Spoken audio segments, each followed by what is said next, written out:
Hi, everyone. Welcome to this week's live Empowered Consent Conversations. As always, I am just so honored and grateful to be in this space with all of you who are joining me and us. I'm Christina McCabe, relationship, sex, and erotic blueprint coach. I love consent. I love helping people speak their authentic desires, and it's my absolute joy to bring you these empowered consent conversations. This is where we are gathering with sex and intimacy and relationship experts to bring you topics to explore and create consent in your life in a way that really gets you heard, understood, and deeply fulfilled. Yum. In these conversations, we are exploring consent with a focus on it being exciting, healing, inspiring, and a doorway for deeper intimacy and connection with yourself, number one, first and foremost, and others. Today, we are gathered to talk about empowered consent games and play, which is just the number one ingredient to making this that exciting, healing, yummy doorway for deeper intimacy, right? So we're going to get super playful. I'm joined by this week's gorgeous guest experts, Natalie Kabenjian, Beth Adrienne. Ooh, I should have clarified your last name, Beth. And if Michael ends up joining us, Michael Gibson, I will invite them on to introduce themselves in just a minute. But first, I'd love for you to take a look at the description above, where you will find Natalie, Michael, Beth, and my contact information, and the YouTube link to watch past forum replays. Subscribe if you haven't so you can get notified when we go live or when I post anything else. Also, we love you to be involved. So please feel free to ask questions, make comments via the chat. And if I'm able to, I will monitor them to get you heard. And consensually, at the end of the conversation, we have what's called a resource roundtable. Where if you desire, you can hang out with us and hear more about what each of us is offering as coaches, as relationship experts, as sexperts, as erotic blueprint coaches. So stick around then if you want to learn more. Let's get my gorgeous guests on the call to introduce themselves. Hi, Beth. Hi, Natalie. Hello. Yay! Hi. Yay. Welcome. Thank you so much for joining. Thank you for having. Yay. I Oh, it's would great to love be you to here. introduce yourselves. Who would like to start? B before N. Haha, there it is. All right. I'm Beth Adrienne, and I am an erotic blueprints sex coach. I have been a body worker for 30 plus years, and I'm accelerated evolution coach, and I hold certificates in Kink 101 and fetishes. I also I just like working with couples that haven't had sex in a long time, so stuff like that. So maybe they lost hope, or they're thinking it's not going to happen for them. So because I walked that path for them. They're I love so you lucky doing to that have work. you. Yeah. The Kink 101, was that with Orpheus Black? That is with Orpheus Black. Yeah. With the young I love Orpheus. Black. Wherever you are. Hi, Giovanni. Someone's joining us, Giovanni from Facebook. Lovely to have you here. Welcome. Natalie. Hi, Facebook human. Hi, everybody who's joining here and on the replay. So lovely to be here. My name is Natalie Kabenjian. She, they are my pronouns. You can even call me Dragon Queen. Yes, that is a thing. I am a pole artist as well as a pleasure coach, an embodiment oracle, and an erotic blueprint coach. I am so excited to be here. I do want to name that I am healing from a lower back pinched nerve that I got during training. So that's why I'm in this lovely position here. So what I like to do, I like to help leaders and change makers. Predominantly, I've been working with those to really get in tune with their erotic energy to their bodies. So then that way they can live, love, and lead from a place of authentic, badass pleasure. And they can create the impact that they want to create from the power of their orgasm.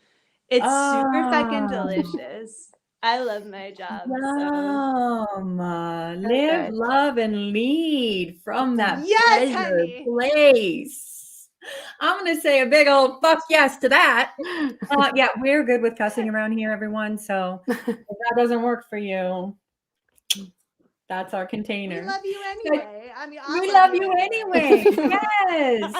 So So I want to just pause it. Giovanni is asking, how can I do sex for a long time with my wife? Giovanni, I just would take a moment and slow down and talk to your wife. This is a place where we are exploring consent. So from that view, I would just start talking to each other and finding ways to explore how you can slow down and move into new areas of pleasure together. All right. But right here, we're going to start talking about empowered consent. We're going to start talking about games and play. So stick around. You might find something really useful with that. yes. All right. So we always start these by asking, what is empowered consent? What does that mean to each of you? Oh my gosh. This is my third time doing this, and every time Yes, it is. it changes. I love the phrase empowered consent. And for me, when I'm tuning into what that is, it's really like getting so deeply connected with what an authentic yes and a no actually is in your body, and really responding from that place. So it's the yes or the no that comes authentically from within you. Thank and you not very from much. this place right here. Not from like, oh, I think I should say yes, or I think I should say no because no. It's like, no, like it is deep, deep from your body. So Beautiful. Thank you, Natalie. And thank you for joining again. for sure. Thanks for having me. Love your voice in these conversations. It's been a minute and it's just so vital and vibrant every time. So happy you're here. Yeah. What do you think, Beth? What's empowered consent for you? I definitely want to echo what Natalie said, but I also think that how do you find that? And so to me, the best way to find what your deep yes or no is to start thinking back to a time that you were really a yes. And so for me, I think back to this moment when I was having this really juicy dance with someone, and what it felt like to have that really juicy dance. And the body sensation I had was this breathiness in my chest. So when I have that breathiness, I think, oh, that's my yes. I feel that yes. And then when I think of no, I imagine sort of a cold plate of fish sticks, and my throat kind of tightens up, and I'm like, oh, my throat's tightening up. That's my no. So anyway, I think that's a good way to find out what your yes and no is. A cold plate of fish sticks. I think my throat tightened just thinking of that as well. Yeah, I like to make it really big so that you're not like, maybe that's my no. No, that's my no for sure. Oh, that's really good. Thank you for that.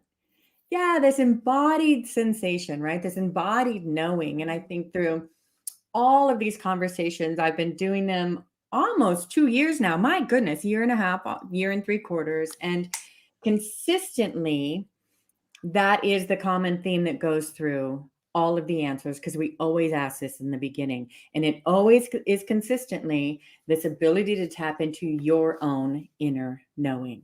And if you all viewers, if you want to look back through on my Facebook page, through my videos, you're going to find an empowered consent conversation on inner knowing your yeses and nos. You'll find a separate one on knowing the yeses and nos that feel good and don't feel good. And we really go through some really yummy embodiment practices with those ones. Now that I'm thinking about it, I'm going to look back and I'm going to pull them up and I'm going to share them again so y'all can see those really easily.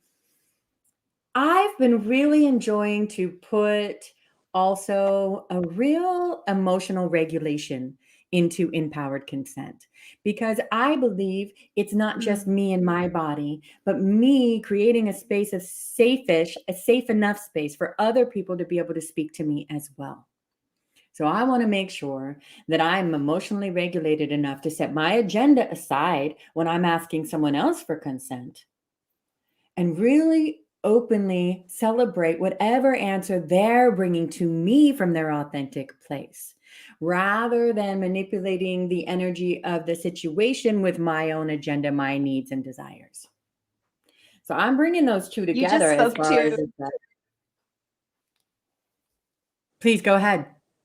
yeah, you just spoke to literally, I mean, what we do as coaches, right? It's like when we are speaking to prospective clients, I feel like that right there is like such a beautiful opportunity for us to guide people in what their authentic yes and their no is.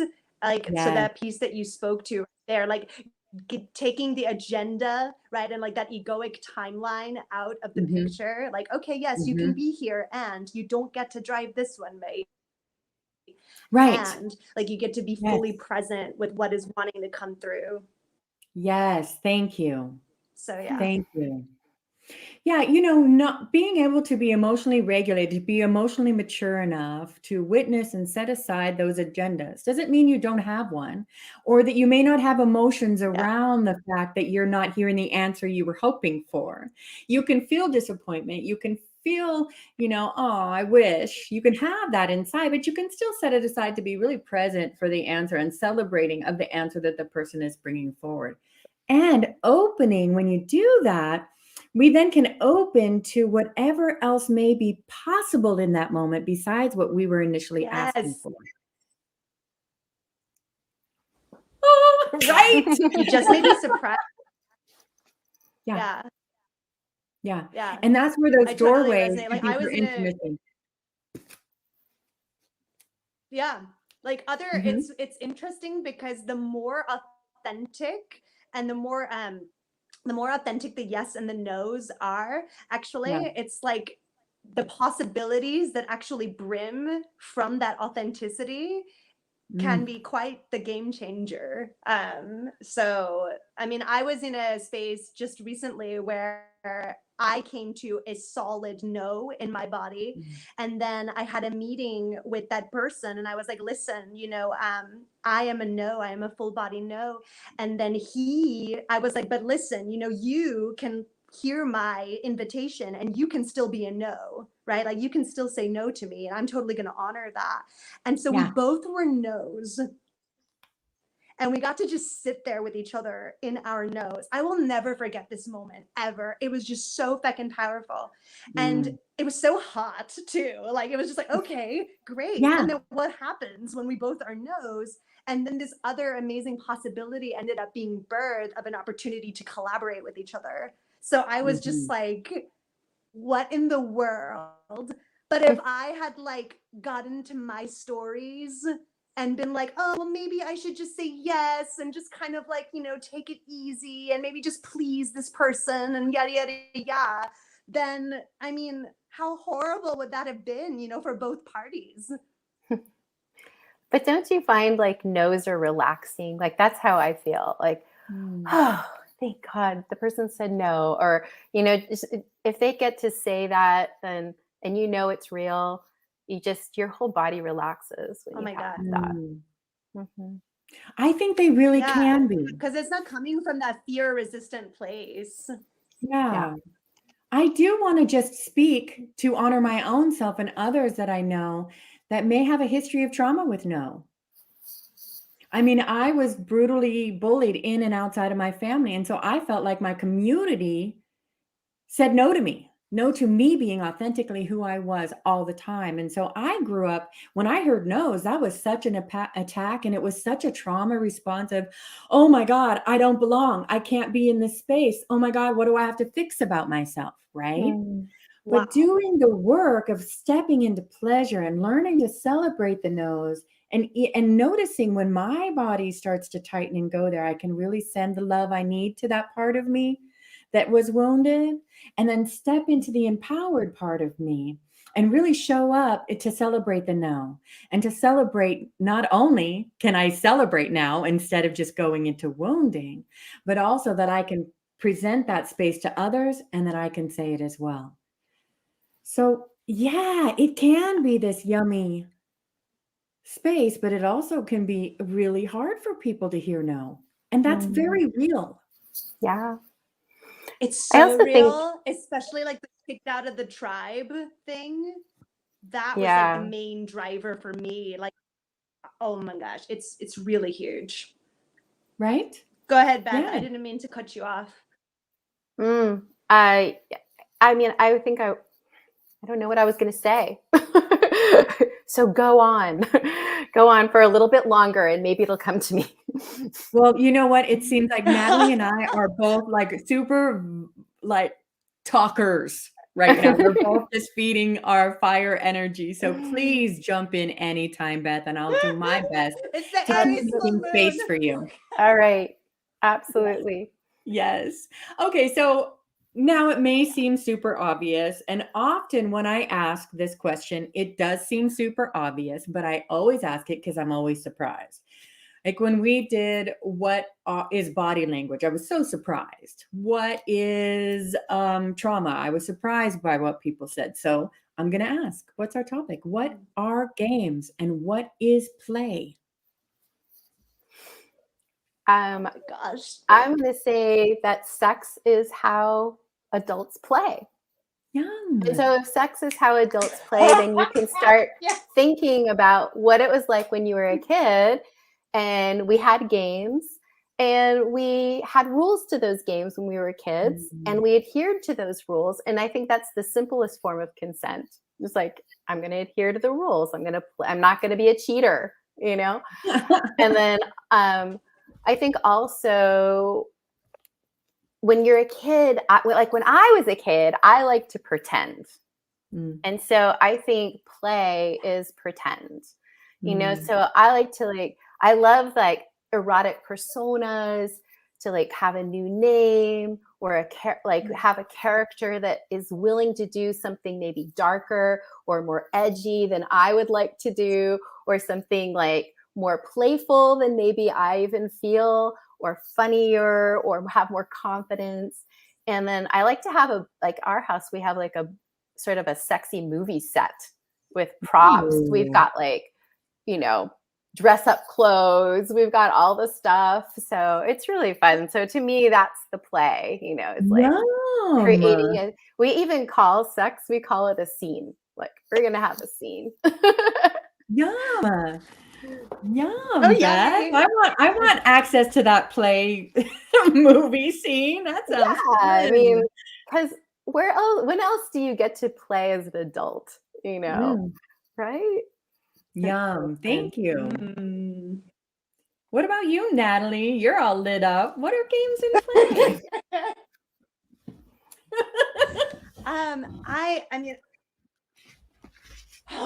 I just need to like let whatever Beth just beautifully shared land in my body, because it's so hot. Like, and I resonate with so much of what you said, like play being like this opportunity to explore the different parts of yourself, right? And to give them a voice, and to give them like that character, right? Like that stage for them to like really express their truth, right? In like a really held container. So I really resonate with that. That's something that I work with my clients a lot, is like persona work. So and another piece to me that got inspired by what Beth said, it's like, where else can you get to play? And then I was like, I would venture to say that, yes, sex is like a place where adults can play. And I feel that play, I mean, this whole thing that we call life, that in itself can be treated as such a delicious, beautiful, yet sometimes brutal game, right? That we choose to play. Like, we have so many different scenes, right, that we can choose from. And even when it comes to money, I mean, like, just how you choose to play the game of money, right? How you choose to play the game of business, the game of relating with people, right? The game of like relating with yourself, right? So this was like a huge one for me, mates. Like when I realized that play is everywhere, like when I actually got got back to when I was a kid, everything was play for me. Everything, even like the sad bits were play. Yeah. Like there was always something to be discovered from those spaces. So when I got back to that place, it was like revolutionary, because then it's like I just Joker in the back, like when he's like, why so serious? Right. And I'm just like, oh my gosh, like I remember when I saw that scene, I was like, I need to like pause and I need to go and reflect on this. Yeah. But So it sounds like for you, it's not just that's a what I have to scene, say. but it's like a whole life experience. It's an approach to living that can be play. And then with that approach, then we can make Totally. whatever scenario, whatever instance in our life into the game that serves what we're seeking. Does that sound right? I mean, that feels yummy to me. Yeah. Totally. My husband and I, we used to do some money coaching for people. And I always say that, I say, this life is a video game. Like you just need to know the rules. And if you know the rules, then money can come to you. Yes. So that really reminds me of one thing that I think games and play are. I think it's just an approach, like you said as well, Natalie. I think if we add key ingredients into any approach in life, any situation in life, then we can make it more playful. We can make it something that serves us in a new way. And the games are those situations we create in order to up level our play, right? So I'm curious, what ingredients do you need to add into consent? Because we're here for consent, right? What ingredients do we need to add into empowered consent to create this flavor of play, to make those games that create this lighthearted, yummy, open doorway that we're looking for with empowered consent? I mean, I would you say just named one of my words. Curiosity was mine. Yeah.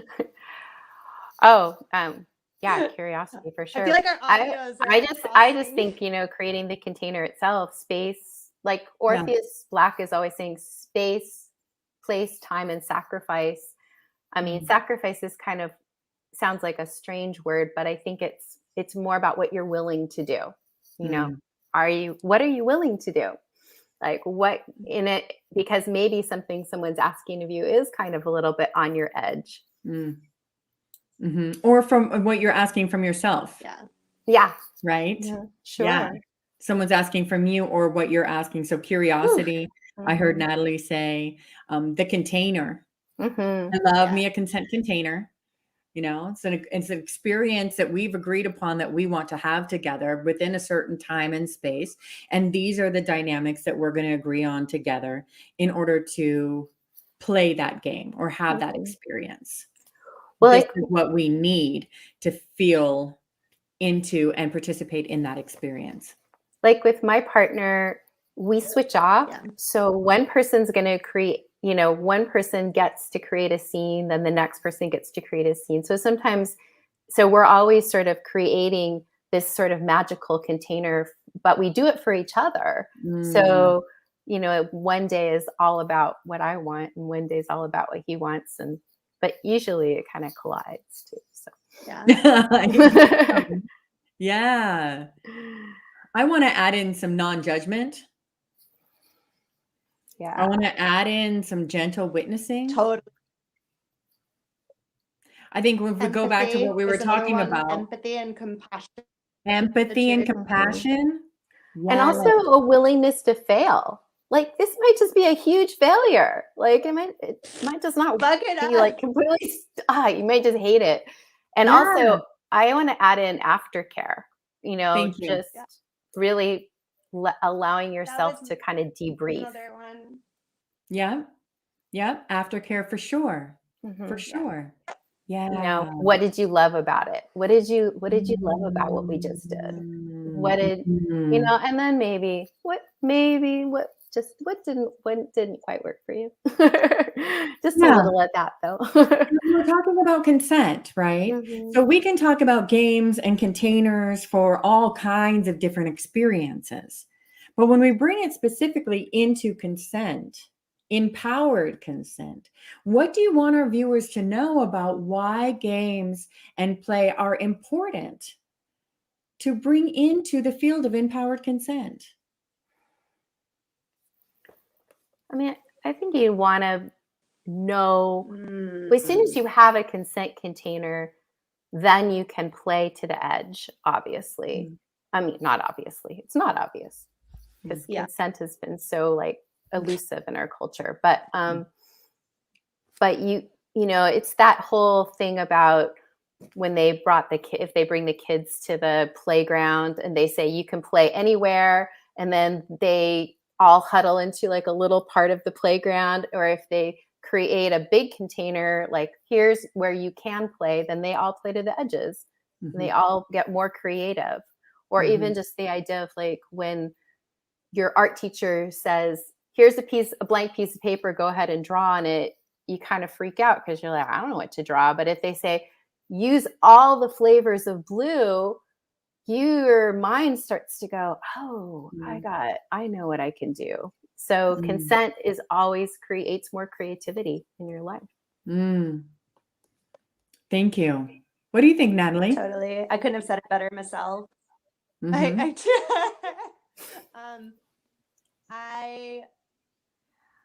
mean, honestly, Beth just nailed it, in terms of like how I would have gone about it too. It really does help to know where the parameters are, because then the amount of freedom and play that is actually possible can be nurtured in a more like explosive, more held way. It's always this thing about feeling held.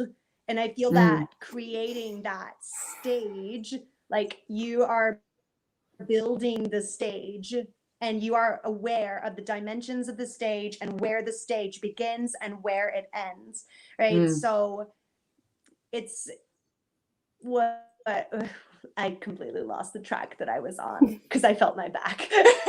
Oh, sweetheart. Yeah.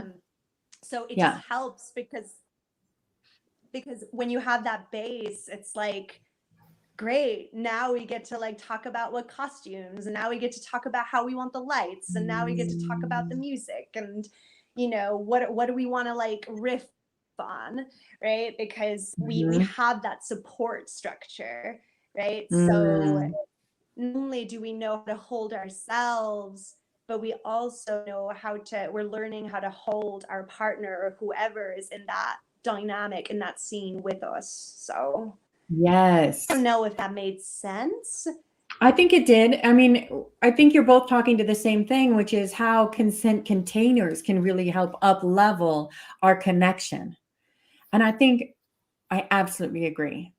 And I'm trying to go, how does adding game and play into creating that consent container help to up level the consent container, right?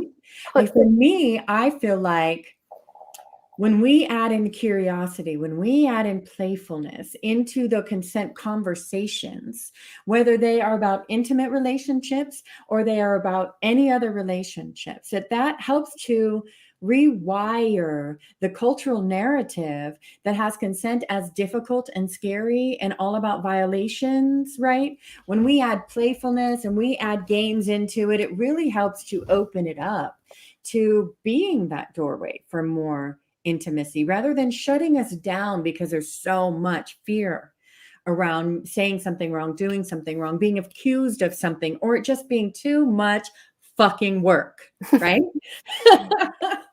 So I mean, that's where it is.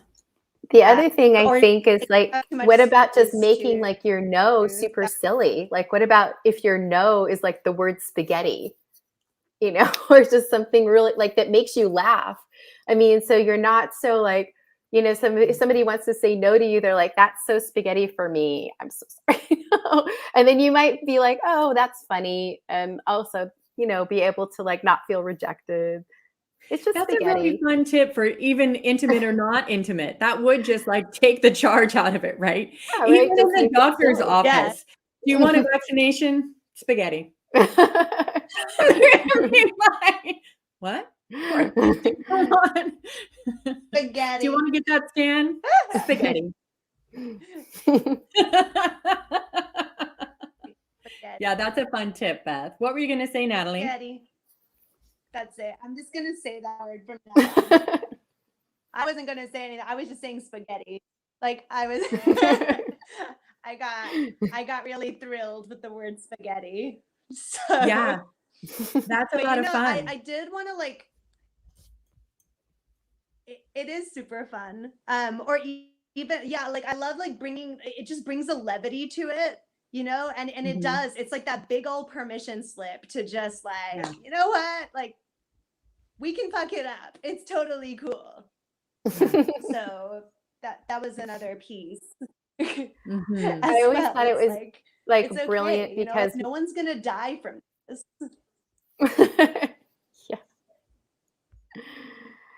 Yeah. No, I always thought it was brilliant because when that's like a big breakthrough into itself. My mom and we dad have a bit of a delay going on, and that might be what's happening. Yeah. Go ahead, Beth.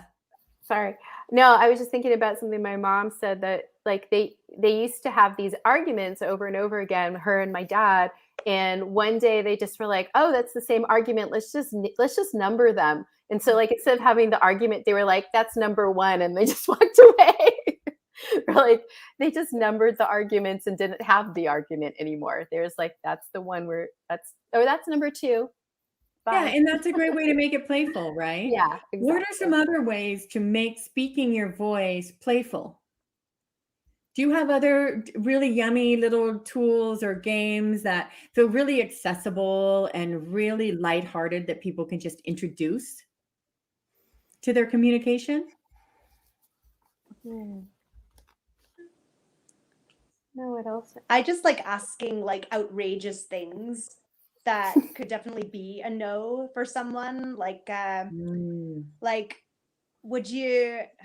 I mean, you can't assume, right? But it's just funny. Like, I'll ask like one of my clients and be like, "Hey, so would you be okay if I just like came over to your house and started breaking your china, and then I like sprayed your face with whipped cream?" And she was like, "No." I'm like, "Oh, you said no. That's so cool." Yes. We found a yes. no. Yes. I love that one too. That's something that in human potential biohacking world we do for building resilience. It's a great way to build resilience around hearing a no, to intentionally go up to either strangers or family members or businesses, go up to somebody at the counter and ask for something just crazy outrageous, just so you can hear a no. And you can start rewiring your nervous system that it's okay. Yeah, this is survivable. We can hear no's here. Yeah. Or you can do the other way too. If you have a hard time hearing yes or saying yes, you can find really silly places to play with saying yes to things that feel safe to you to do so. And you can start letting yourself know that it's okay to say yes. Because we can't forget that it's not all about that no is hard to say. It's also about that yes is difficult to say as well for people sometimes. That's so scary. Yeah. It could be scary, especially if it's something that's like really, truly like connecting with you and resonating with you. This fear of like, I can't have what I really want. You know, that program that's there. It's like, I can't have that. So if I say yes, like, oh my gosh, like it's either going to get taken away or I'm going to get rejected in some way. So holy shit, like so much baggage in both the yes and the no realms. It's so beautiful. And so is the life game, right?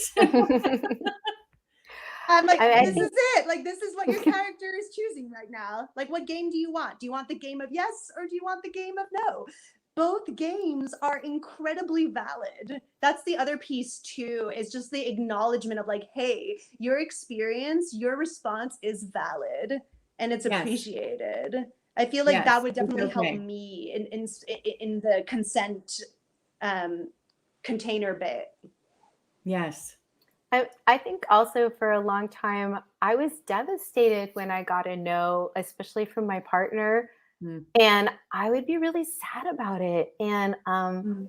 And then I was reading that book, Existential Kink, and I was getting coached at the time. My coach said, can you, she calls it EK, which is like existential kink, can you find pleasure in the longing for what you're not going to get?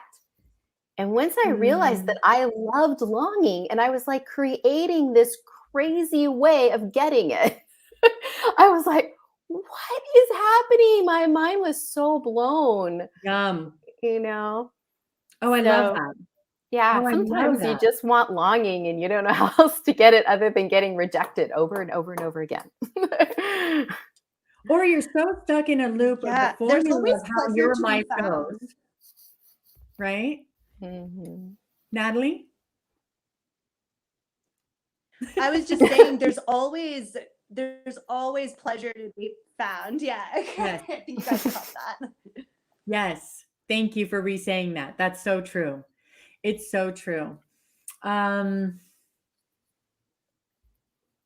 it's all consensual, right? Because we love consent around here. It's all consensual. So how can you take these consent games? Can you play them with yourself before you go into life situations where you might have to speak consent that are difficult for you?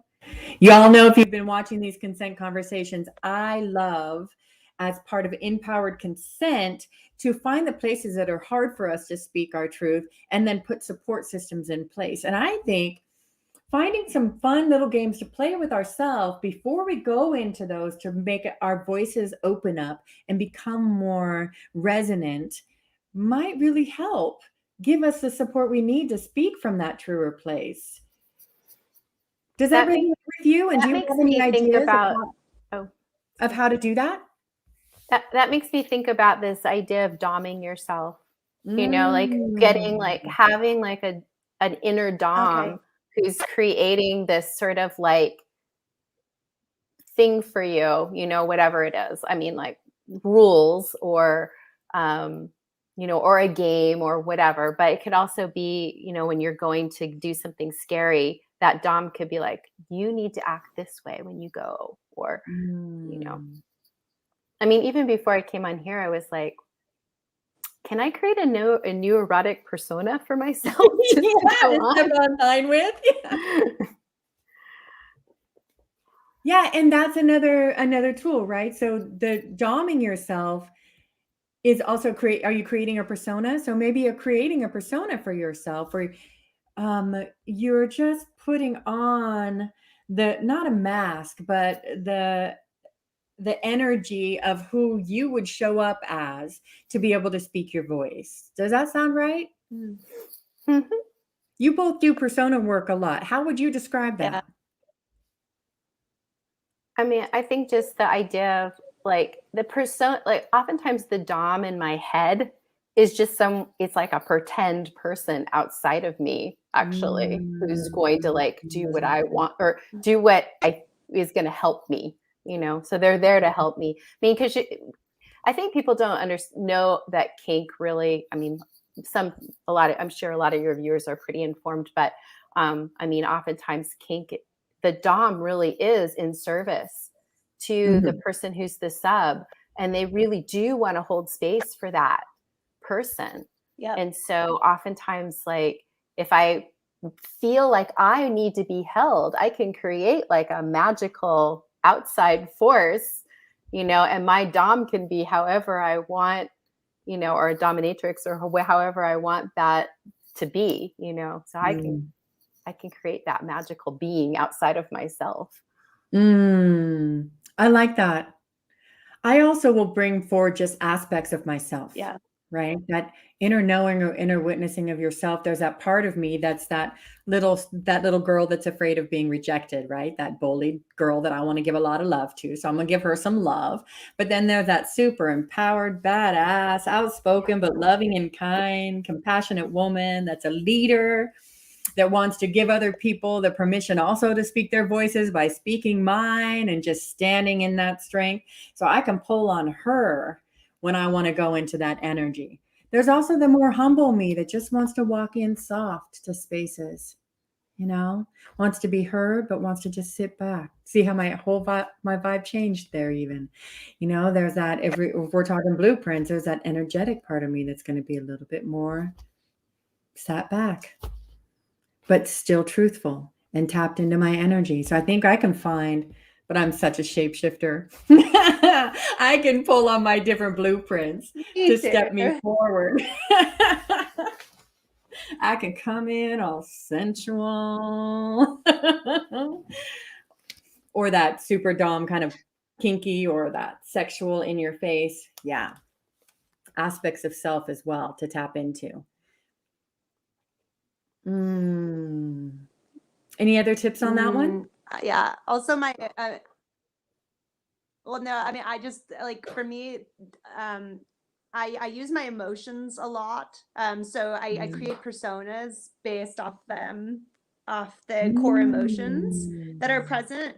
So anytime that I'm feeling a no or a yes, and then all the voices start coming up, and then what the feelings are, typically I'll have those. Sometimes I'll create a dom for that particular emotion that's there, and then they'll just they'll basically just get to run the show. So if it's like the fearful part of me, then great, I'll just let fear like dom the fuck out of me, and then I'll just be their slave pretty much, and I'll just feel what it is to just have fear go all like into my being. Great, until I feel it so fully and completely that another emotion comes up. Oh, I guess great, then you get to do something and you get to penetrate me now, and whatever. It's like that kind of a thing.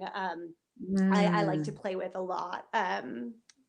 So that's my gateway a lot of the time, especially when it's something that could be very activating for me. It's always great to just create that container with myself where these particular energies that are wanting to run through me, they get to just come and just like, they get to run the show for a bit, they get to thrash me around a bit. And then I love the fight, like the kinky side of me really loves that, like getting very down and dirty in terms of like the combat, right? That happens. And then the surrender, right? When I'm okay, great. So yeah, that's, it seems, I don't know where Natalie, I went somewhere. Oh, no, I love it. It sounds like, I mean, it takes such an inner agency, right? It takes an ownership and witnessing of self and choice, inner choice, to be able to live the way you're talking about, or either of us are talking about, to dom yourself or to work from my blueprints. When we can have an awareness of what is coming up from our triggers or empowered places or our fears or whatever our places, what's happening, and we can choose where to play within those, then that gives us the energy to walk you get through to our choose lives your really game. authentically. Yeah. If we don't have that agency, then they are just running the game for us, right? And that's part of that deeper work. Yeah. Yeah. Oh, that deeper work. I really love that, Natalie, what you said. Oh my gosh, that's such a great, I mean, just to like even have just a day where you think about how fear is running the show, just going to go into that. That's so brilliant. I mean, yeah.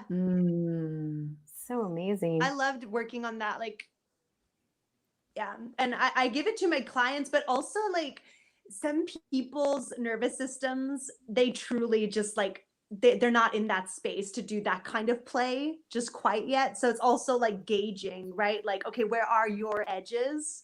Right. So like really kind of like, titration. Oh my gosh, this word just keeps coming up for me. So I'm just going to keep using it. It just feels so sexy to me. I love that word. Yeah. Titrate me, baby. Yum. Because really what this all boils down to is the agency piece, right? The can I trust myself, right? Like can I just accept this part of myself, right? Just a wee bit more. So like every day it's just like just a teeny bit more, of like, of that sensation that you can just Yeah. give yourself, right? Yeah. Teeny bit more of trust, a wee bit more of like the deeper acceptance. I feel like, because a lot of times I feel, especially with personality like mine, like the shapeshifter, I'm like, I just need to go like so intensely, like so quickly, like just in there, that a lot of times it's like I'm bypassing a lot of my own, what it is, like the parts of me that don't feel safe yet. So it's really Yeah. just kind of like learning how to like ease into the intensity of things, because intensity can grow. I feel like I'm speaking to nervous systems who are very much in that place of like, for survival, I gotta go really deep, really fast. And sometimes it really is okay to take a step back and to just like go back to like square one and just dip one toe in. Like, that's okay to do as well. So It's absolutely highly we don't have to go recommended. completely. Yeah. Yeah. Highly recommended. And That's thank the you for beautiful talking part about about that. working with bodies. Yeah. And there's no hierarchy here, right? There's no hierarchy of, I have complete agency over No. my emotional body and somatic healing, right? There's no hierarchy of I'm doing it better or Because more I right. could hear some people. Yeah. I mean, I could and hear that's some why, people like maybe listening to this. yes. That's why we bring those ingredients forward that make it I could games, hear some right? people that maybe like, yeah. We're like going over each other. I think the audio is going over each other. So Yeah. I don't know. Go ahead. You can hear people. Go ahead. Hearing what I'm saying. I could hear people because we're talking about some pretty like, we've done an incredible amount of work, I feel, to get to the point where we can have that like intense play of like a dom coming in or like our emotion, all that stuff. It can get a bit heady for people. Like I could already hear some people being like, whoa, like, I don't know, like this is a bit much for me. Like, and then they completely shut it down. Yeah. And so that's what led me to talk about that piece too. It's like you get to set your own pace. That's the beautiful part of these containers and consent in general. Like it's really for you to determine your pace and your rhythm and how you want to compose this particular symphony that's wanting to burst through. So thank you. And you can not ever want to have to do that. You don't have to ever want to dom yourself. You're not required to want that. Right? You're not required to do all of the work that we're talking about. yeah, It's just about an access to self. When you can play with that agency, when you have that inner awareness and you get to choose what works for you. And that's what consent is. Consent starts first and foremost with ourselves. And gaining the ability to choose for us what we want. That's number one. And adding in the non-judgment we talked about, the curiosity, those ingredients, that playfulness, all of that will help our whole nervous system to relax into the changes that we're trying to make or the things that we're trying to accomplish with our consent. Whereas if we're doing that forceful, have to kind of a thing, that's going to create a whole nervous system shutdown if it doesn't feel safe. Yeah, I think I'm always going back to safety. I mean, there's even in my own like self-pleasure practice, like I might go to an edge and then I'm like, oh, I got to go back to making my body feel safer. So, I might just be like, I just might be like squishing myself or just giving myself, those moments where. But I think consent is so brilliant for making us feel safe. I think people don't even realize that how relaxing it could be to be in a container. Absolutely. Yeah. Absolutely. I don't think anything happens without safety. It totally is. And then, right. I mean, there's always that other part of me, like in the quantum field, right? Like, safety is an illusion. Okay, great. And we have chosen to play this human game. And in this love and fuck flesh vessel, right, that we have chosen to dominate and inhabit, safety actually is it's a thing. It's a thing. Yeah. So might as well, right, like really gain, like cultivate that curiosity to find out, okay, like what does that mean for me, right? Because without that piece, nothing can really be created, because how can you expect your body to go into that openness and that fullest of expression when you don't even know what the fuck is a yes or a no? Like you don't even know how to really hold yourself. So, Yeah. and it's so fascinating to me how so many of us bypass that. And that's only because, you know, we were raised, or like the conditioning that's there. It's like, I mean, for my own parents, they did the best they could, right? Like they didn't have the tools that I've started to learn and I've cultivated, right, in my own study. You know, they didn't have that. And then it just gets passed down, right, from generation to generation.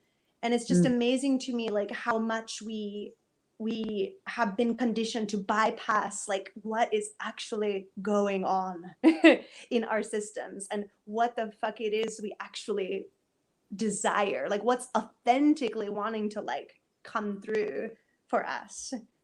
Yum. Whoa. Yum. Yeah. Absolutely. That needed to be Absolutely. said for someone. Beth? I was thinking yesterday, I was like, man, I had a consent failure yesterday. And that consent failure was just that I ate too much. Woo. I mean, and if you think about it, like that in itself is just going against my body's yes or no. And I didn't even, you know, and I was just like, all right, I've had a consent failure. How do I repair? You know, and I'm like, well, I'm going to have to start with compassion for myself and just be like, all right, you did it. You said yes to some food that your body just wasn't. And then my body, the dominatrix that she is, was like, okay, here's a stomach ache for you. Like, here's your punishment. You know? Oh my God.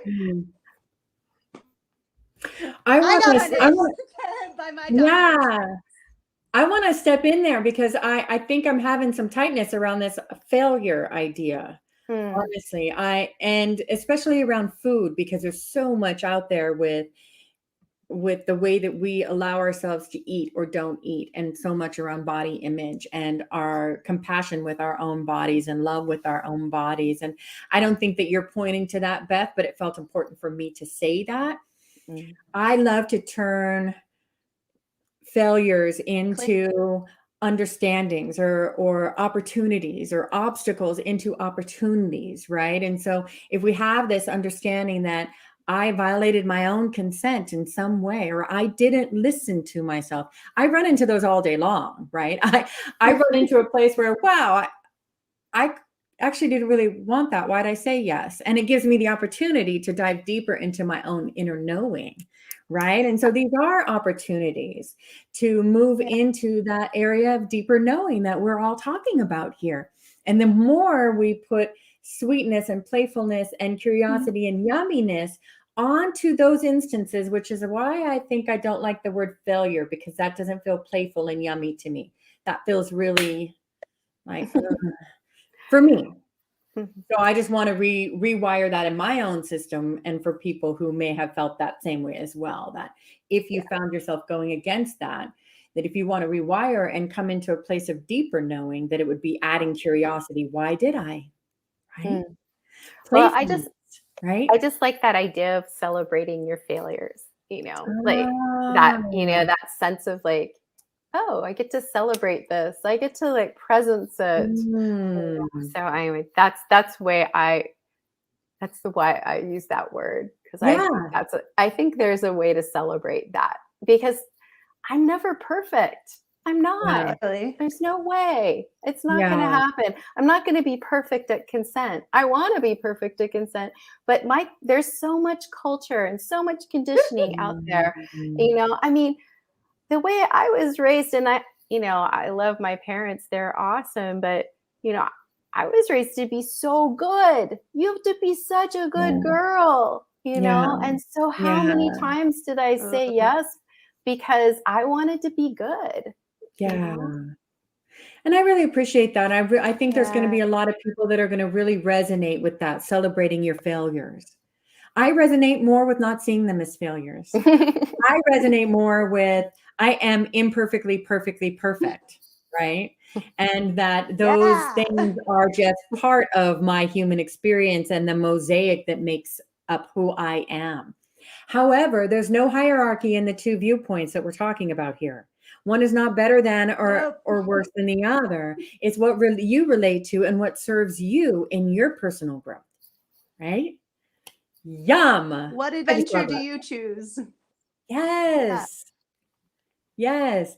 I want to bring forward a game that I was Yeah. thinking about prior to this that I think is just a really yummy, easy, accessible game for couples or friends or even colleagues to start doing to gain, together this more of a sense of where we are yes and no comes and to take some empowerment with your voice.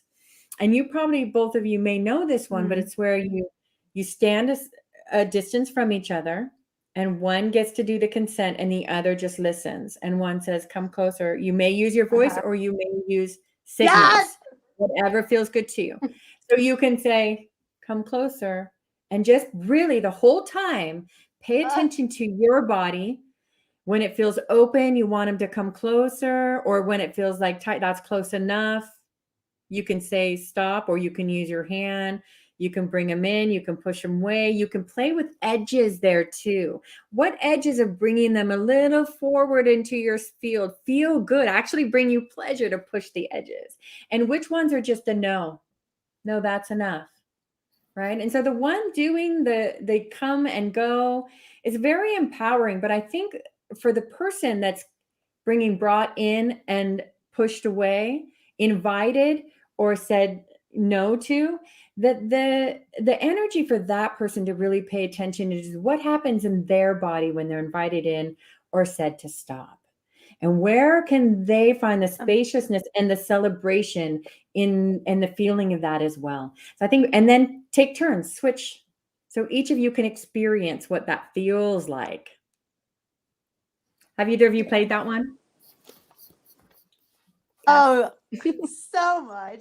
I think that's my go-to with clients. Like, Yes, I it's such love a it. good one. Yeah. Any others you want to bring forward? What do you Great think? one. Yeah. I mean, I just like long games because I think people can get hung up on consent. This idea that I have to ask for consent every single time. So I also like this idea of like creating a consent container that's either a week long or a month long, and then you can reevaluate it at the end. Was it working? Is it working? Do I feel spaghetti about it? And something like that. But and so I like games that are also, I like secret games too, so that like you could play a game where you're like wearing something kind of wicked underneath your clothes and like the outside world doesn't know about it, Love those. and that like maybe your partner has like a stake in that, or they get to either like maybe pick out the wicked thing you're going to be wearing, or they get to, give you a slight punishment if you didn't wear the thing on one day or something. So I like week-long games, games that last for a while, that are kind of like tease and, tantalizing, that kind of stuff.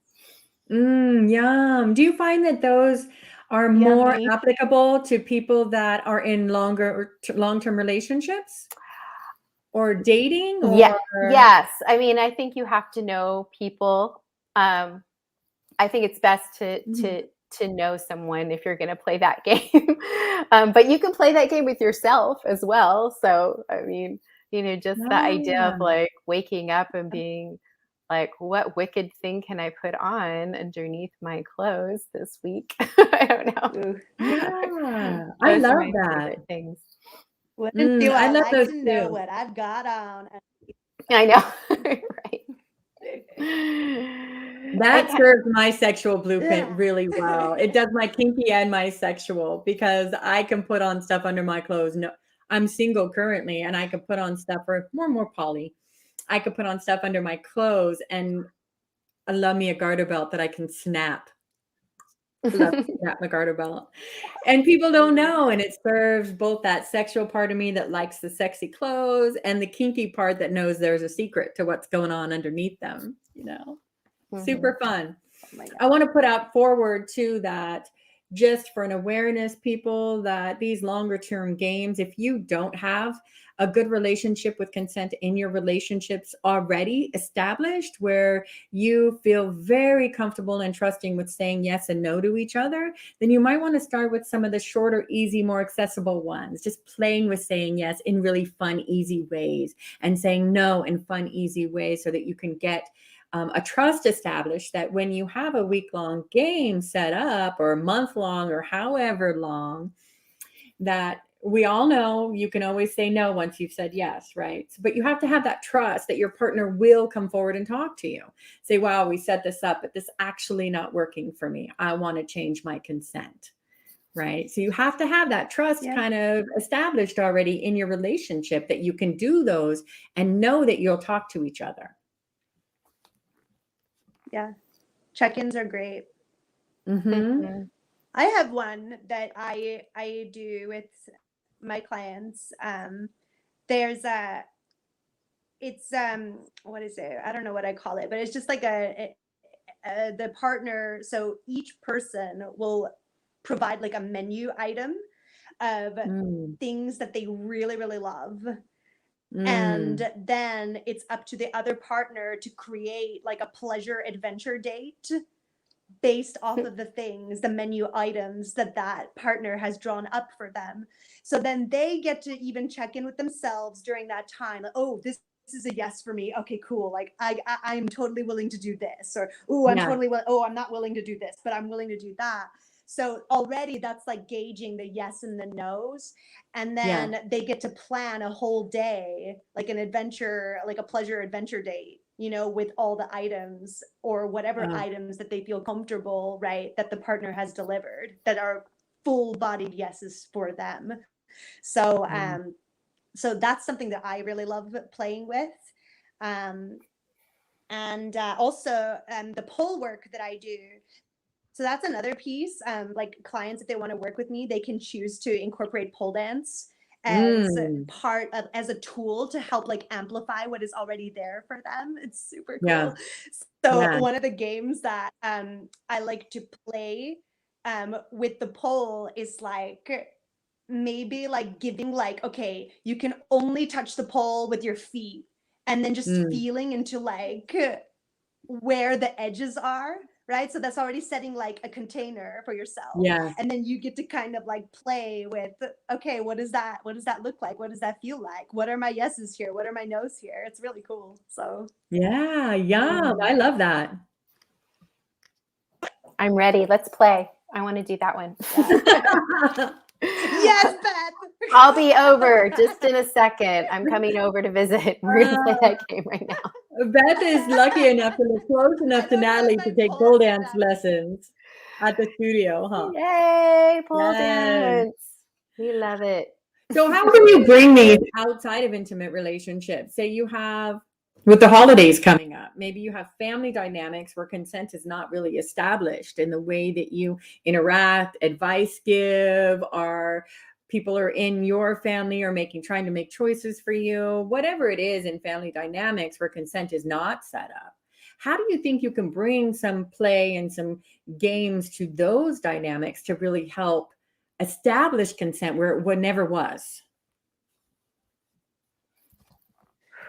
I think that's hard. I know. But I think you could tell somebody, I'm playing with this idea of consent. So you get to your mom or get to your dad's house and you're like, I'm playing with this idea, and here are some of the rules and ideas that I have around it. And what do you think, how would that work for you? And so, I mean, making it maybe just like an invitation to them, as an idea. I like to get people on my side, but I haven't really thought this through, and it is coming up, right? It is. Yeah. We're going to have, right before Thanksgiving, we're having a conversation, an empowered consent conversation on family dynamics. So we will be going further into this, everybody, thank because I God. think I was it's gonna a ask really you. big one, for sure. But I love thought the we idea of need to bringing tune games into and play. I really like your earlier suggestion, Beth. It comes to me that if you just brought spaghetti and meatballs as yes and no, or whatever your words were, okay, so the whole time we're here, whenever someone says no to the other person, they're going to say this, or whenever they say yes, they're going to say this. So that just kind of rewires the family dynamic to hear no and yes differently and make it laugh. I'm guessing by the end of the time together, there's going to be a lot of laughter involved in that. Absolutely. Well, I think also, with my partner, he always had a really hard time saying no. And one of the things that he would do instead was get really moody and I didn't, I didn't realize that was his only recourse. He didn't feel like he could say no, but he was just getting really moody. So just to presence that there may be somebody having an emotion, they might actually be wanting to say no, but they don't know how to verbalize that. And so they just create kind of a weird dynamic in the household instead of actually just feeling empowered to be able to say what they need to say. Thank you for bringing that. Yeah. Unexpressed emotions or answers or voices don't go away. They sit in the silence and just get heavier and denser and fill in the spaces. And you all know what that feels like. You're in the room with people or your own energy when it just starts doing this, right? Yeah, it doesn't go away. Yeah. No. So you get to create that container where that animal gets to come out and just just go all out, express their truth. I mean, that's what I love to play with. Actually, that reminds me of another practitioner. I don't know if you all know of this human, but Kenya Stone, I believe, Progressive Love Academy. She also has a similar process. It's called venting. So maybe a resource for people to go and look into. But yeah, it's really just creating a space for that part of you, that unexpressed part of you, to express themselves fully, no filter, uncensored. It's just and then that other person just gets to hold. So yes. Kenya Stone. Yeah. She's nice. She's really, really cool. I love her energy. I'm gonna check her out. Everyone check out Kenya Stone. I might recommend as well, if there's specific people within your family dynamic that there's more of an energy with, maybe having a conversation with them ahead of time to find a way that you might be able to come together to make it playful and fun. I think most of us are wanting to connect. We want to connect, but we often go into protection mode rather than connection mode because there's trauma or there's fear in the way. So if we can invite people in to the space of connection rather than putting up the walls of protection, then we can often find those ways to come together. But it takes us also coming from that place of, look, I'm wanting to connect with you more this time when we're at Thanksgiving or we're at Christmas or Kwanzaa or Passover, whatever it is we're doing, right? I really would love us to connect in a new way. And how can we do that and really invite someone into creating that container with you? I love that you said invitation because, I mean, the invitation piece is great. And also just for those of you who are listening to this and oh, this is a really great idea, I'm going to try it. Also just be willing to hear no from this particular family member that you are connecting with. because they may not be in that space. This may be completely new for them. Yes. You know, I mean, I know I had this experience with my dad recently where I was like, would you want the 7-year-old you to just like come out and have space to talk? He was like, what? Like total invitation there. And so, and he was like, what are you talking about? And then I was just like, it's okay, Dad. Like, I'm just going to love you like right here. And then that even took him aback. But at least it was just kind of like, okay, like, cool. Like, I love you too, sweetheart. But just be willing to hear no, at least in the beginning, because it may be new for them, you know, to like just be hearing some of these terms or like to go into this kind of work. And they themselves probably haven't had that opportunity to really be asked these questions or to explore these possibilities for themselves. Oh, I love you, Dad. And so, so yeah, I think just patience. That's what I was getting to, mates, is patience is going to be so key, because your impatient parts are probably going to come up like, oh, like, why can't they just get it? Like, I'm doing the work, I'm shifting my internal landscape. But it's like, just trust that they are also like getting that frequency too. And it's just that it's going to take more time maybe for them to like really land in that space. And they may never want to, right? We're asking for consent and they may say want no. And our job is to celebrate that. Yes. Right? We're all about celebrating those no's here, even if they're not serving what we are asking for. Remember taking that personal agenda and putting it to the side so we can listen to somebody's yes or no. Yeah. Beth, what were you going to say here? You were about to. Oh, I would agenda later. Yeah. I was just going to say that they're also presencing this sense of when sometimes there's a family member that doesn't like to take no for an answer, doesn't want to, you know, will keep like going over like, you know, you might have said no and you're like, wow, I have to say it 3 or 4 times. It's so much, you know. But I don't have a huge solution for that, but I thought maybe you two did. I was just bringing it up because I know some people that I know some people in my family. Yeah. You know, I really like to, when there's situations like that where it feels like you're just banging into a brick wall again and again in communication, to understand that we're both a part of that communication, that it's not just that person. Yeah. And so I like to bring it back to myself and look at where am I as a part of this conversation, and bring in the curiosity and open up my vision to see something new in the situation that I may never have seen before, right? So that we can get off the merry-go-round.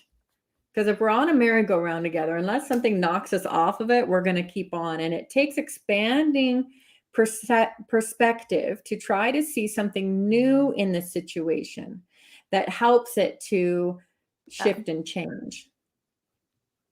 And often curiosity, non-judgment, and personal accountability can really help that. Yeah, I love that. You know, I'm going to add to that. It's like also, there's so many feels that come up with this work, especially with family. But that's why they're here, you know, like to trill those deeper parts of you, those wounded parts of you. And for me, what's been really beneficial when it comes to like just butting heads in that kind of a space is just to ask for space. Be like, you know what? Like, I really want to be present with you. I really want to like give this my utmost love and attention. And right now I need to go and I need to give myself some space to resource. I need to come back to me. Right. And then I'll be able to sit back with you, you know, but this is really important for me. So to just address that and then to go and that's where what Christina so beautifully talked about, you know, the inquiry, that curiosity of like, okay, where was I? You know, what part of me needs to ground, you know, in order for me to come back. Because again, it's like, it goes back to that thing of like the most regulated nervous system wins, right? So if Mm. both nervous systems are just like in that fight or flight or freeze, then we're not going to go anywhere. It's just going to be on that merry-go-round. So it's really up to, like, if you got to take that leadership position and just be like, hey, I need to do this for myself. And then what permission that also gives to that other person to think about, oh my gosh, like, yeah, like, let's go, separate for a bit and then come back. And then it changes. A lot of the time there is a subtle shift that happens. So Yum, thank you. I also like just doing the work to get resourced ahead of time. I like doing pleasure practices so that I'm already regulated before I go into those conversations. I like doing things like one of our fellow Blueprint coaches, Christian. What's Christian's last name? Anyone? I'll try to get his information, their information into the thing. Yes. Christian is a voice coach as well and had us do some find your favorite show tune or your favorite song and sing it to yourself over and over and over and over again, and then say what you want to say.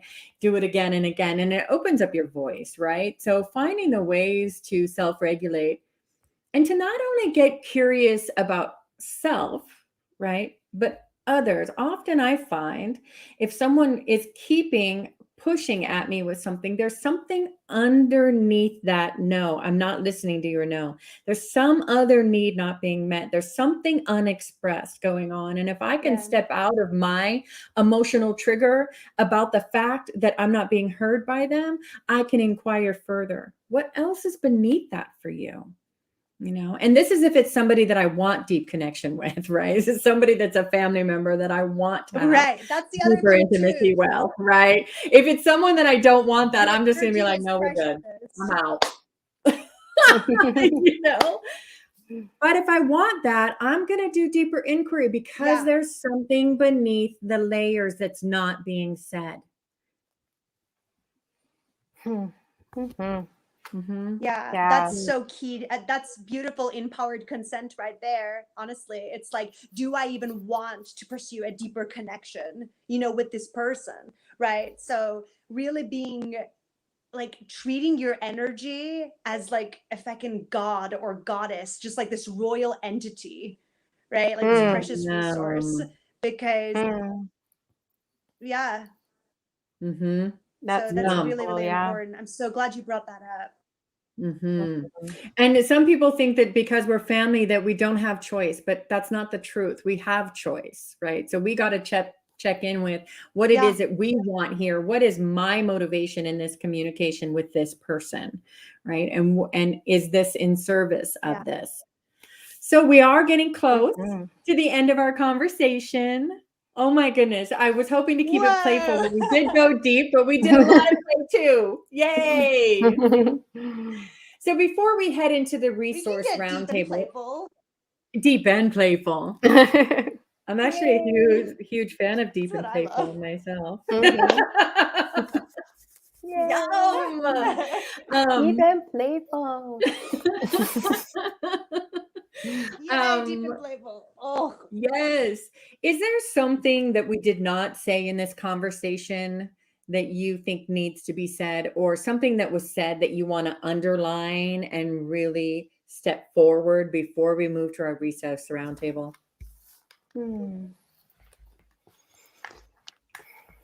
Well, just looking at my notes for a second, but you took notes? I take notes too. They help me. You can like me where you can't. I have to I'm cheat a feeling little. so naughty. Come on, you have to give me a little cheat time. I have so many cheat sheets where you can't see them. They're like lined up in front of me. So I know. Really? Yes, because I get super passionate and I get so in the moment that I forget all the things that I want to bring forward that feel important to me. So I have them here so I can be like, I'm over here. Wait a minute. Oh yeah, we're going to talk about that.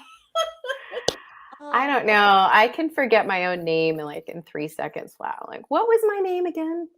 I know it's on the tip of my tongue. So something's got to be over here. But I felt like it was such a beautiful conversation. And I just loved all of it, you know, so much. Just this, just everything y'all said, especially I really want to underline what Christina kept bringing that word curiosity forward. And that is such a playful word.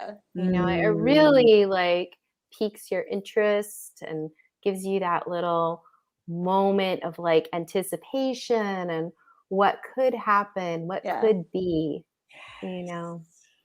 Oh, yes. Thank you. My favorite activity in life, getting curious. It's a good activity. Natalie, what about you? Is there anything that we didn't talk about or that you want to underline from our conversation?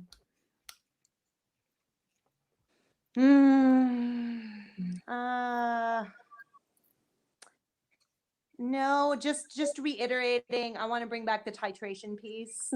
Yes. One, because I just been really loving that word and it's been serving me greatly. And two, I just feel you can never say it enough. It's like you really get to set your own pace. Yes. You get to set your own rhythm. That's the basis of cultivating sovereignty. So yeah, just give yourself the permission to go as slow and to be as messy as you fucking need to be, you know, in exploring this. So I fucking love it. Thank you. By the way, I love that you're honoring your body and lying down. I almost feel like we should do some conversations where we're all lying down. I feel like we're like snuggled up together and having a conversation. Super yummy. Pajama party conversations. conversations. Oh my God, I'll totally be transparent. Like there was that part of me that was like, maybe I shouldn't do this because I'm not gonna, because normally like I'm up, I'm seated, you know, and so there was that part of me that got activated. And then I was like, let's get curious about this part. Like, what's up, mate? Like, let me make you a latte. Here you go. Like, drink up, share with me. Like, thank you. I'm so curious. I'm so glad and we then went there. Eventually, I was like, oh my gosh, like, yeah. And I was like, fuck it. Like something, like I need to be here. Like there's just something about like the energy of the humans that were meant to be in this conversation that I feel I need to be a part of. So fuck it. Here's a great teaching moment right here. Honor your fucking body and do not be afraid to ask for it or to just name it. Because this is your, like I said, it's your love and fuck vessel. So you get to and everything with in the utmost between. respect. Yes. And everything in between. All the play in between, right? I had a tip that I thought about. So much play in between, so much pleasure. I had a tip that I thought about to lighten conversations before you have them, if you have a hard time. Has anyone ever done laughter yoga? Or just laughter as a practice? Set a timer. It's really fun, honestly. You feel super dorky, or I feel super dorky when I first start. I won't say you will, but I always do. But just set a timer, even for 2 minutes. I like to push it and go like 5 minutes and just keep laughing. Just start with the ha ha ha ha ha ha and just keep laughing. Laugh together first. Yes. And what that does for your nervous system as well, you'll find the tears start coming down. Yes. You're going to release all kinds of yummy hormones around that help you connect. Yep. But it's so amazing, right? Like what a great lesson and reminder that everything is connected. Like it's all just energy, right? It's just sometimes the labels we like to put on them and the stories that come with those labels, right? That hinder, that limit the possibilities that are there for us to play with. Yes. So, well, we have to remember that we are reactive beings. We are created with a nervous system to be scanning what is happening around us all the time. And subconsciously, we're reacting to those. So if you're in a place of stress, even if you don't feel like smiling, but you smile and you hold that smile for a while, it will tell your nervous system you're okay. And you'll start to deregulate. Or if you start to feel pleasure, right? It'll tell your nervous system you're okay. So something like laughing, you're going to see the person that you're trying to create consent with laughing. You're going to be laughing. You're going to feed each other and all your yummy laughter hormones. And then you can move into those conversations that may have been more triggered. Mm. That's my final tip. Yay. Woo! So good. All right, So good. everyone. Yum. We are at the place where we are going to wrap up our conversation for today. We're heading into the resource roundtable, which is where these gorgeous beings, if they desire to, are going to tell you, as well as myself, how you can work with us, where you can find us, and what's next if you want to keep forward on this work of consent and pleasure and activation and inner awareness, sovereignty, all of that, right? We're all about all of that. So if you want to stay and hear more, thank you for joining us. We're so happy you're here. If you feel like you don't want to hear any more right now, thank you for joining us. We're so happy you're here. Bye. Yeah, either way, right? Love you So, and goodbye. love you. Love you either way. Celebrate your choice. What are you all up to? Is there something you would like to let our viewers know that feels exciting that's coming up, or just how they can work with you? Go, Beth. I know we're all like teasing each other. Well, I've been super curious about all the beings on the planet. So I am offering one free session with me if you want to come and play with me. You can find me on Facebook. And if you want to experience coaching, you just want to have one time of experiencing it. And I really honestly don't care if you sign up, yay. If you don't, that's cool too. I'm all in to play with you. And I'm also have a free Facebook group where I'm going to do some play things. And it's just Beth Adrienne Sex and Relationship Coaching. So you can find that on Facebook. And other than that, that's all. I'm just offering free stuff. I want to put it out there, though. If you all are interested in seeing more with Beth and working with Beth more, I would get on that, because she's saying free right now. But if the crowds start pouring in, I'm not sure how many of those spaces are going to be available. So if that's feeling super yummy for you, and Beth, if you would like to put that Facebook link in the chat either now or after we're finished, so that people have an easy link to get to you. I don't think it's in the description above, and I'd love to have people have that. Okay. Thank you. What about you, Natalie? Yay, free sessions. I know, I'm calling Beth. Hi. Come on over. Come on over. That's so great.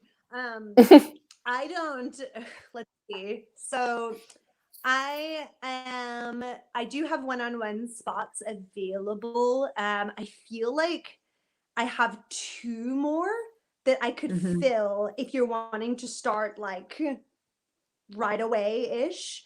Otherwise the rest would be like for next year. And which is actually saying something, like, wow. So I have 2 mentorships that people can go into. One is just the pleasure path. I call it the pleasure path. So it's pretty much just pleasure coaching.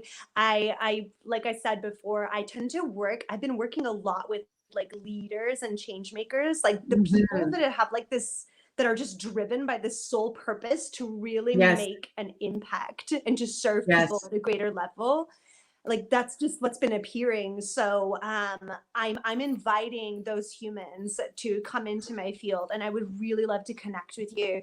It's basically just me helping to alchemize what is in the way of you being fully you, and really connecting to your erotic energy, so then that way you can use that life force, that aliveness, to help propel the vision that you are wanting to go towards. So that's one way. And then the other mentorship that I offer is called Pole Alchemy. And this is a bit new for me. Like this is for people who want to combine the pleasure work that I do with that of pole dance. When I started my company, this was pretty much the basis of it. Like I really loved pole dance, and I really loved the gifts that it gave me. it really helped me to learn how to hold myself and to talk Yeah. about the safety element for sure, how to create that Yeah. container for myself. And then it's such an empowering manifestation tool too, because guess what? This beautiful steel apparatus of infinite energy can substitute as your partner. It can substitute as your bank account, your business. I mean, and it Mm. tells you so fucking much, because the way you approach the pole is the way you approach your life, right? So, so I wanted to combine the two together. So basically it would be you like getting home pole, and every other session it would be catered to being centered around pole, and to give like little pole practices as well as self-pleasure practices. So, yeah, this one I'm actually offering at a much lower rate than I feel it's gonna eventually get to. Yeah. Just because it is new, and like I really just want to. Yeah, so I'm inviting a couple of people. If you're really resonating with that and you really want to try it, then yeah, like book a jam session with me. It's already on the link. I already gave it to you, Christina. Yeah. The It's in 60-minute the description, pleasure jam everybody. session. Yeah. Yeah. So it's Yeah. honestly, mates, like whoever is listening to this, whether you go pole alchemy or the pleasure path, or whatever you choose is completely perfect. And even if it's not working with me, like, yo, I don't need to work with you. It's totally cool. Like, I am honoring wherever you are being pulled to. So, and I'm just really excited to just get to connect with the humans that I'm meant to connect with, and to hear your visions. And holy fucking shit, like I'm just super stoked to meet whoever I'm meant to meet. So, and you've got really amazing coaches here too. If you're not vibing with me, you've got Beth, you've got Christina. They're super amazing. So You're come so play gorgeous. if you feel Yum. you want it. So good. One of the reasons that we do this is because I believe together we rise, right?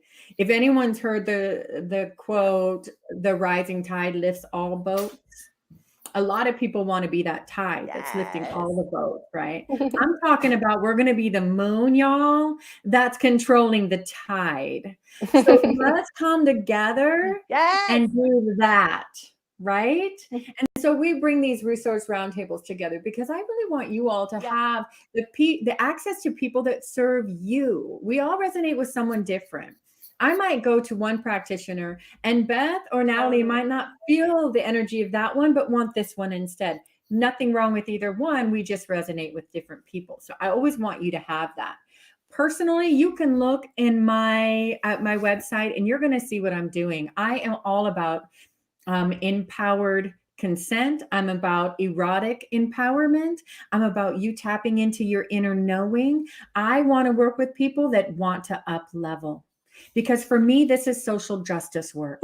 I feel like if we are so in our heads, we have so much we're not saying, our bodies are in stress, and all those unspoken things, y'all, they don't go anywhere but in our body, creating illness, and creating illness within our communities and within our relationships. I'm a cancer survivor, and I know what illness, what stored emotions can do to your body. So for me, this is social justice work because I want to help you all get out of your heads, get out of that illness, get into a yummy somatic pleasure place where you are empowered and sovereign to make your choices and can then move forward into your communities in an authentic, pleasure-filled, uplifted manner so that we can all come together and create the world that serves us. Right? Yum.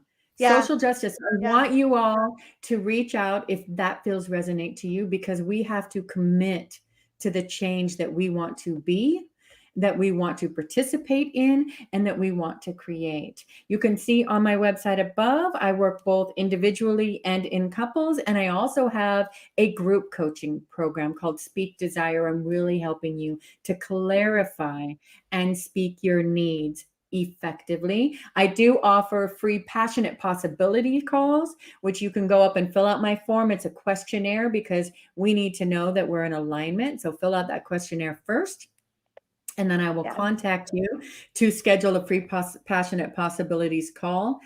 However, I do want to posit that I don't have a ton of space in my schedule either. So if this is something that's really resonant for you, get on making that call, fill out that form so that we can get you in there and see if we are a good fit to work together. And if we're not, I'll see if I can get you to somebody that will fit your needs, because let's make this happen. Mm. Yes. Yes. Oh my God. Oh, my next gosh, week. fire. Yum, right?